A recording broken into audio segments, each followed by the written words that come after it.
I never thought I'd see my neighbor's blood on my front porch, least of all mine mixed with it. But that's where it started, a shattered window, a police siren fading into the dark, and the HOA president screaming that I provoked the attack. That's when I realized the people running my neighborhood weren't just power-hungry, they were dangerous. My name's Daniel Carter. I moved to Maple Creek a year ago, chasing peace after a long divorce. Clean streets, quiet lawns, everything lined up like a model suburb. Perfect symmetry, that's what they sold us. But perfection has a price. Her name was Linda Graves, president of the HOA. Platinum hair clipboard glued to her hand, the kind of woman who smiled when she fined you. It started small. A warning notice taped to my door. Fence exceeds height limit by 10 inches. I'd built it myself, a simple wooden barrier, so my Labrador Finn wouldn't wander into traffic. I figured it was no big deal, maybe a misunderstanding. I called the office. Linda answered herself. Regulations exist for a reason. "Mr. Carter," she said, voice flat like a recorded message, "please comply before this escalates." I laughed then, escalates over a fence. I didn't know she meant it literally. 2 days later, a new letter, $200 fine. I paid it thinking it'd end there. It didn't. My trash cans were misaligned with street aesthetic. Another fine. Then my mailbox was non-standard color tone. Another. I started noticing her car parked outside my house at odd hours, her silhouette visible through the windshield taking photos. When I brought it up at a neighborhood BBQ, people went quiet. One guy whispered, "Don't push her, she gets mean." I brushed it off until the morning I found red spray paint on my fence. Comply. That night I walked to Linda's house, porch lights glowing like a stage. She opened the door before I could knock clipboard in one hand, glass of wine in the other. "Evening," she said. "Something you want to discuss?" "Yeah," I said, "the vandalism on my fence." Her smile didn't reach her eyes. "Maybe the universe is trying to tell you something, Daniel. Rules matter here." That's when I realized she thought she was the universe. After that, the neighborhood turned cold. People avoided eye contact. Kids stopped playing with Finn. Mail went missing. One night, someone shoved a letter through my mail slot. "Sell now before she makes you." No signature. I started keeping notes. Every letter, every fine, every conversation. My old habit from work, I'm a systems auditor. I noticed patterns. And Linda's patterns screamed abuse of power. But I still thought maybe if I played along it'd calm down. So I trimmed the fence, repainted the mailbox, lined up the bins like soldiers, and for a week it was quiet. Then she came for my backyard shed. "Unapproved structure," she said, standing there while I grilled on a Sunday. "We'll need to issue removal notice." "It's been there since before I moved in," I said. She tilted her head. "Then you inherited the violation." Something in me cracked. "Do you even hear yourself? You think you own us?" "I maintain order," she snapped. "You disrupt it." That night, I almost packed up. I sat in my kitchen staring at a pile of fines, wondering if maybe I was the problem. Maybe I couldn't live by anyone's rules but my own.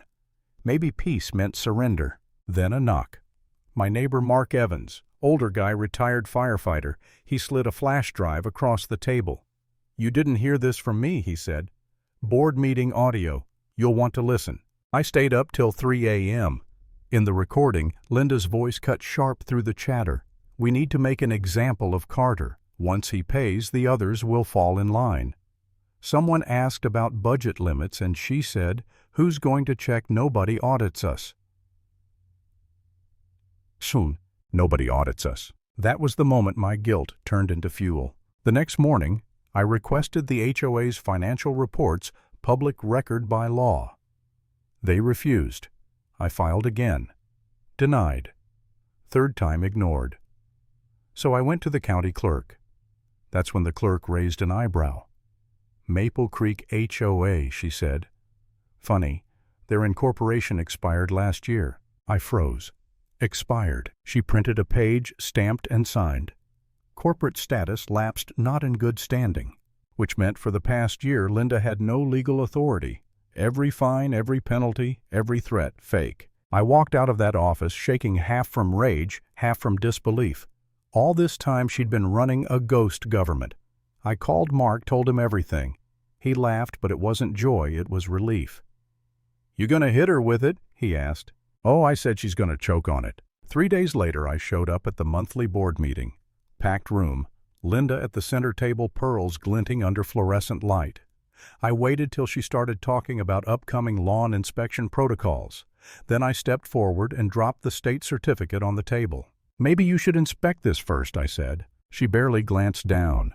Mr. Carter, you're interrupting official proceedings? No, I'm correcting them. You're not an official anything. This HOA's charter expired 12 months ago, which means every rule you've enforced is illegal. A murmur swept through the room. Her smile faltered. That's nonsense, she hissed. Is it? I said, holding up the stamped document. Because this is from the Secretary of State's office. You can call them yourself. But you can't call yourself president anymore. Her hand trembled just enough for me to notice. The room felt electric, neighbors whispering, someone recording on their phone. This is slander, she said finally. This is law, I shot back. You've been extorting residents under a dead charter. You used fake authority to collect real money. That's fraud. For the first time, she had no answer. I left before she could find one. That night, I uploaded everything, recordings, fines, the expired certificate, to a shared drive. Printed QR codes and taped them around the neighborhood. Know Your Rights, Maple Creek HOA status. By sunrise, everyone had seen it. By noon, Linda's empire cracked. People stopped paying dues. Someone egged her SUV. Another neighbor filed a complaint with the county attorney. I didn't need to move another inch. The truth was spreading itself. 2 days later, I got a letter, hand-delivered. You are hereby summoned to appear before the HOA Disciplinary Board for habitual non-compliance.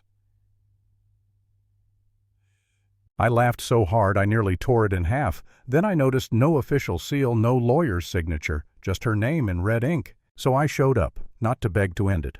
The meeting room was half empty, the remaining board members looking like kids caught stealing candy. Linda sat straight-backed at the head. Mr. Carter, she said, you're in serious violation of community standards. I laid my leather folder on the table, opened it slowly. Actually, Linda, you're in violation of state law. Operating an unregistered corporation, misuse of resident funds, forged notices. I slid copies of the filings across the table. I've already filed a quo warranto petition in district court. Her face drained of color. You? What? It means you'll have to explain under oath why you pretended to hold authority you didn't have. She reached for her gavel, the same plastic one she loved to bang like a real judge, and I stopped her hand. Careful, I said. Impersonating a public officer adds another charge. Someone in the back laughed. It wasn't cruel, it was liberation. Linda stood up, shaking eyes darting between faces that no longer looked afraid. You're destroying this community, she snapped. No, I said, I'm saving it from you. I left the gavel on the table the way a cop leaves a badge after quitting. 3 days later, the court hearing was brief. The judge reviewed the documents, the recordings, and the expiration notice. His verdict was simple. The Maple Creek HOA is hereby suspended from enforcement activities. All fines and penalties voided. Further investigation pending. Linda didn't show up for the next meeting. Her house stayed dark for weeks. The bulletin board outside the community hall now holds one laminated sheet, the court's injunction. Nothing else. No rules, no threats, no red ink. Sometimes I walk past it with Finn trotting beside me, breathing in the silence that used to feel suffocating. It's different now, earned, not enforced. And every time I pass that board, I remember the night I almost gave up sitting at my kitchen table thinking I was the problem. I wasn't. None of us were. None of us. Linda thought power came from paperwork, from fear, from people too tired to fight. But power only lives where people let it. So if you ever find yourself in a neighborhood where control wears a smile and calls itself community, ask to see the papers. Because the moment the ink runs out, the crown falls with it.